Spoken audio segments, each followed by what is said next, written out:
Hello, you guys. Again, my name is Shaquille, and I definitely do appreciate you guys checking out my channel. If you haven't viewed my first video, I do recommend you get that. Just get a feel for who I am. Today, I'm going to get into a little bit more personal subject today. Just going to get into my survival story, me being diagnosed with leukemia, and the things that I, endured while I was in that time period. So, I'm just going to get into that, and I'm going to give you the rundown of, how that went. So just like the background of the whole ordeal or whatever, at the time I just turned 13 years old. It was actually 6 days after my 13th birthday. So my birthday is on June the 6th. So I was diagnosed on the 12th. I kept having fevers, and naturally fever, if you have a lot of fevers, that is a sign of, infection or sickness or something like that. I just kept having seizures.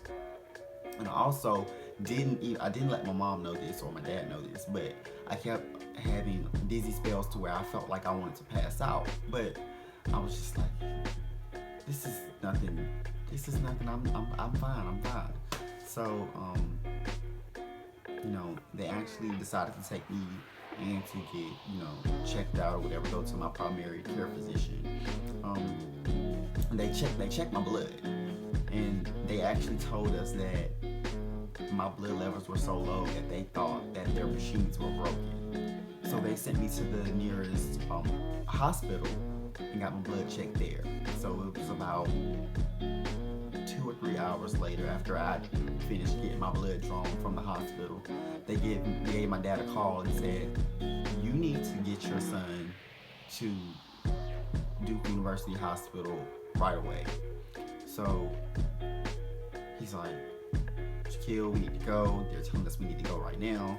So at this moment, I'm like, "Hey, wait a minute.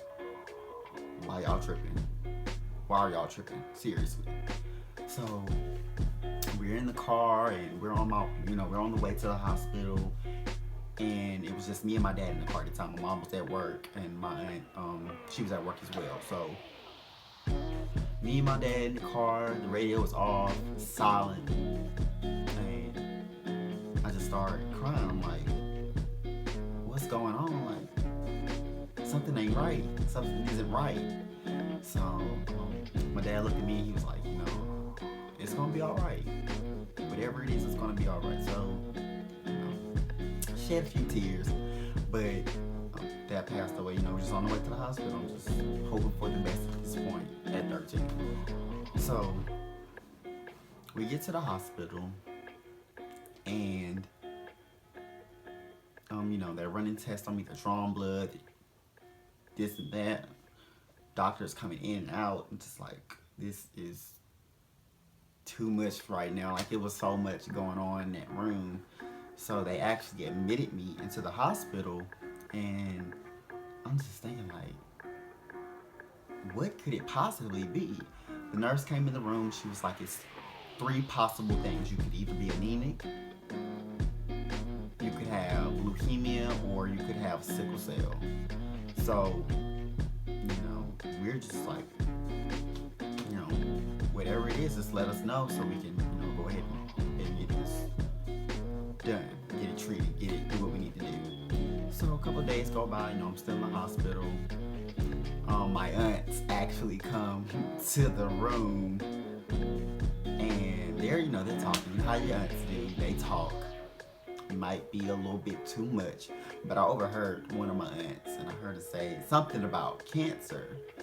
So I didn't say anything. I didn't become alarmed. I didn't, get scared or anything. But I did wait. I waited until they left, and my mom came back into the room. They were out in the hall talking. And I asked my mom, I was like, can you just tell me what's going on with me? Because evidently they knew and I didn't. How do they know and I don't know? Like, I'm like way lucky. But whatever, that's fine. So gotta love them. So I asked her, I was like, Mom, what's going on? And she was like, yeah, you have cancer. And she was kind of like getting a little glassy eyed, I would say. She's like, yeah, you have cancer. They said it's the most treatable kind of cancer, so you'll be able to fight it. And I was like, okay. I didn't cry. I didn't, I don't know. I mean, like, imagine being told that you have cancer. Like, that's a big deal. But at that time, I started, going to church consistently. Trying to take into what I've learned, putting it into action. I told my mom, I was like, we have to have faith at this point because there's nothing else that we can do. So all we can do is rely on God and do what these doctors tell us to do. Take that medicine, do what we have to do, because worrying about it and crying about it and all of that is not going to accomplish anything. So the best thing that we can do is, comply or, do what they tell us to do. Myself, take whatever medicines I need to take or do whatever I need to do so we can beat this thing. So I told, we're going to have faith and we're going to fight. And so, there's been some ups and there's been some downs. One point I had got down to about 66 pounds. Down to the point to where they had to hook me up to an IV to make sure that I had, I was healthy, I was getting the nutrients and things that I needed to live. But once I got past that point, that was the main point, the main stumbling block that I came across over the whole period of me being on chemotherapy. Because the chemotherapy just made me feel so, like I hated chemotherapy. Still do. Chemotherapy is, hated it. I did lose my hair, which is the reason I have this today, probably. That's the only reason I could. That's the only reason. Like my hair was okay, but it wasn't like this. It was a little thicker. It was more thick. But now, like, my curls are very like that. But I lost my hair to chemo. Well, it kind of thinned out. What really had me completely bald was radiation. That really wiped me clean out. But radiation wasn't bad. It was just imagine being like getting a CAT scan or something. But I could, radiation was different because I could, it smelled very metallic. It's hard to explain, but it was just a weird smell, a weird thing. I used to have to wear a little faceplate over my face. It was scary, but I, got over that. But I did get some great things not out of being diagnosed, but there have been people and organizations along the way who have made my journey much better than it was. One thing that I would say helped me out a lot was being involved with the Sunshine Kids organization. They're a nonprofit who brings, survivors together, brings, children with cancer and, other terminal illnesses together, bringing them together, taking them out, doing just awesome, fantastic things. And I just thank you guys, first and foremost, for thinking about me, getting me involved with the Sunshine Kids. I actually served as spokesperson. I forgot what year it was. I'll put it in this video somewhere. But I was awesome that they considered me. Such an awesome experience. Another thing that, of course, I will never forget. Oh my God, I will never forget. I got to meet Miss Carter herself, Beyonce, y'all. Oh my God.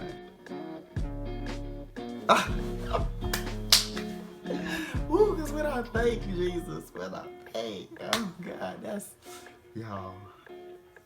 y'all, that is just something, that is something that I will never forget. That is something I would never forget. Yes, met her, I hugged her.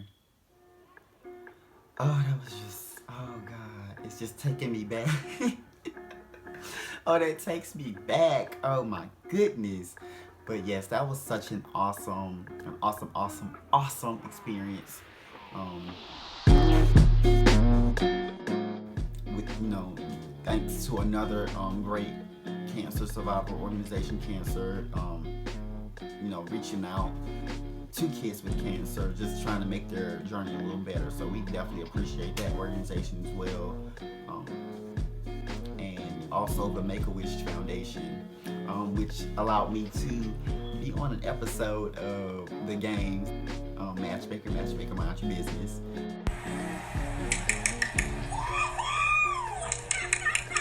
Great game, huh? That was the episode where Tia, or Melanie, should I say, didn't have any friends, and she saw Janae out at the game in the skybox, which is where we were. We were in the very first scene, probably the very first 3 minutes, and I probably had about 8 seconds of camera time, but I would not trade that experience for the world. Got to meet Tia Mowry and Wendy Raquel Robinson.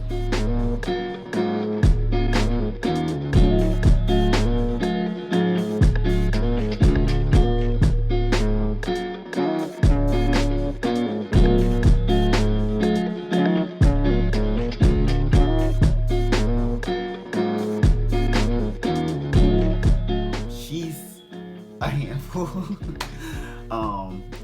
But Tia Mowry is such a sweet and humble person. She was very cool on set.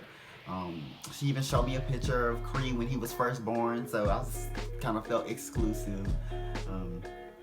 But everybody on the set was really nice. It was just an awesome experience being on a set of a TV show. Like, something you should try to experience. I don't know how you would try to do that, but if you got the chance to do it, do it. So that's an awesome experience that I was able to have thanks to the Make-A-Wish Foundation. Like I said, I don't know, would I have gone through the whole thing again to have the experiences that I've had? Maybe, because look at me now. Like I said, everything happens for a reason. So I don't take it, as why me? Why did God do this? I experienced some amazing things over that time period. So I would never question, why things happen the way they happen. I overcame it. So I overcame it, and I also reaped some very great benefits. So of course, if I wasn't diagnosed, those things wouldn't have been able to take place. So, like I said, I overcame it. So that way, I'm just gonna take it as it is. I take those things that I were able to get out of the experience. Don't take them for granted, because, hey, I went through it. I might as well reap those benefits. But I'm just grateful for those opportunities that I've had. Currently a junior at UNCG, and I just think back because I missed my whole 8th grade year of middle school. I skipped it. They allowed me to move forward, so I'm just grateful for all the opportunities that I've gotten just for what I went through. And that just goes to show, just goes to say, never question why you're in any situation that you're in, because it's going to ultimately make you greater than what than you are now. So, like I said, I know it sounds so cliche, but what doesn't kill you makes you stronger. So always keep that in mind, guys. Definitely glad to have you guys with me again, watching me tell you my story. Definitely glad to just have you guys. I'm humble. Thank you for 121 views on my first video. I know that doesn't sound like a lot, but I'm definitely grateful for all of you guys who are interested in my life, because it's just little old me, So I'm definitely just grateful for you taking the time out to view me and view my videos and listen to what I have to say. But it has been fun just giving you that experience that I've had, just giving you a glimpse of, the things that I went through, and just giving you that insight. So thank you guys for checking me out and watching my rather longer video today, but there'll be more to come, more things that I'll be talking about moving forward. So just thank you for checking me out and watching my video, and I will see you next week. Peace out.